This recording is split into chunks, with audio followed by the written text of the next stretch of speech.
Hey folks, this is Mike Antile at Sailfish Solar. We wanted to talk for just a few minutes about net metering and how the different tier systems work, tier 1, tier 2, tier 3, and how that might affect you and your solar project. If you like this video, please do us a favor and give us a like, give us a thumbs up, and we'd really appreciate that. All right, let's dig right in. So with most utility companies in Florida, about 76% of the utilities in Florida are going to be one of the big four. They're called IOUs, which stands for investor-owned utility.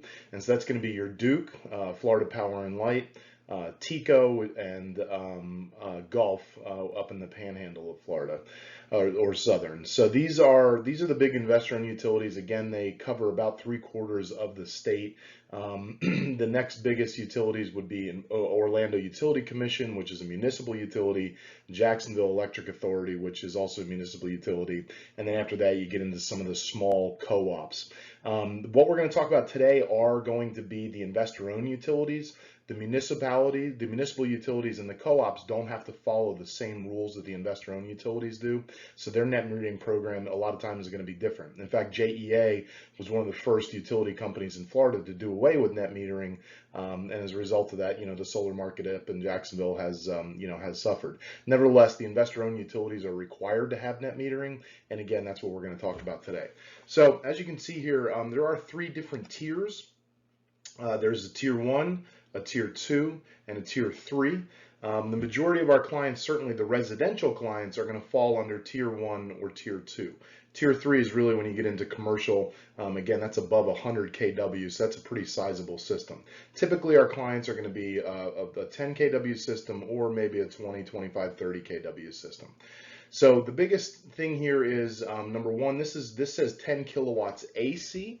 So AC is the size of the system after it's been converted to AC. So there is a loss of efficiency from DC to AC. If you remember how solar works, the sun comes down, it touches the solar, it hits the solar panel in the form of DC energy, and then it's converted or inverted to AC power. So there is going to be a loss of efficiency there, and so a 10 kilowatt AC system is the same as an 11.7 kilowatt DC system.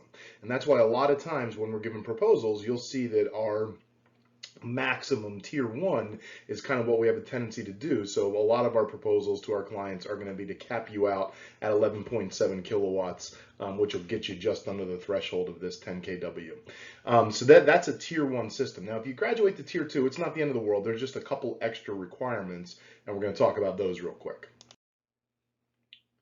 So the biggest difference between tier 1 and tier 2 is there is going to be an additional $400 application fee to Florida Power and Light or to any of the utility companies. And then the second biggest difference is they are going to require you to have a $1 million personal liability policy or general liability policy. This basically falls under your umbrella. So you're not insuring the equipment for $1 million, but you are insuring your property and liability for $1 million. The idea there is you are going to be backfeeding into the grid, and so there is a certain interplay between you and the utility company, and they're going to require you to have insurance. But that is the big difference between tier 1 and tier 2. There really isn't much else. If you do business with us, we'd be happy to pay for your insurance policy for the first year if it's something that you don't have in place, and we'd also be happy to cover that $400 application fee. So that's the big difference between tier 1 and tier 2. That we really just wanted to make sure that everybody was aware of kind of what those differences are, and that's the reason that we do have a tendency to cap people at 11.7 kilowatts. And again, once you get into tier 3, that really becomes a commercial project. Now you have a $1,000 application fee and a $2 million liability policy, and then several extra steps in terms of providing your permitting and your plans and your electrical before you can actually go through with the project to Florida Power and Light or to Gulf or to TECO or to Duke or whomever. So those are the big differences, but we just wanted to give you a quick primer and let it help you understand here. Just a refresher on how net metering itself works. We're going to send our excess power to the grid during the day, and then we're going to get credits on our bill for that. And then at the end of the day, when the sun goes down, we're going to eat up those credits that we generated during daylight hours. Those credits can carry from day to day, from week to week, and from month to month.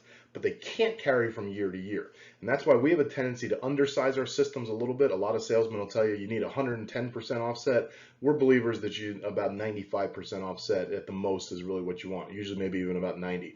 You're going to have a power bill anyway. You're going to have a $9 a month power bill no matter what, even if you don't stay in the house for a month.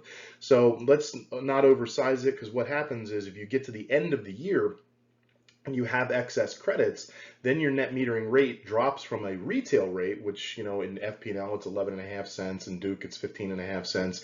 You drop from a retail rate down to a wholesale rate if you have extra credits at the end of the year. So you're going from 11 cents down to 2 cents, and that really isn't very economically viable. So that's the reason that we tend to undersize those systems just a little bit.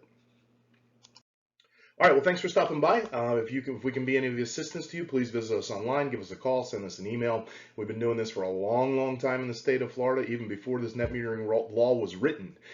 So we'd be happy to answer questions and be a resource to you. If we can give you a quote and help you get set up in a system, we'd be happy to do that as well. All right, thanks for stopping by.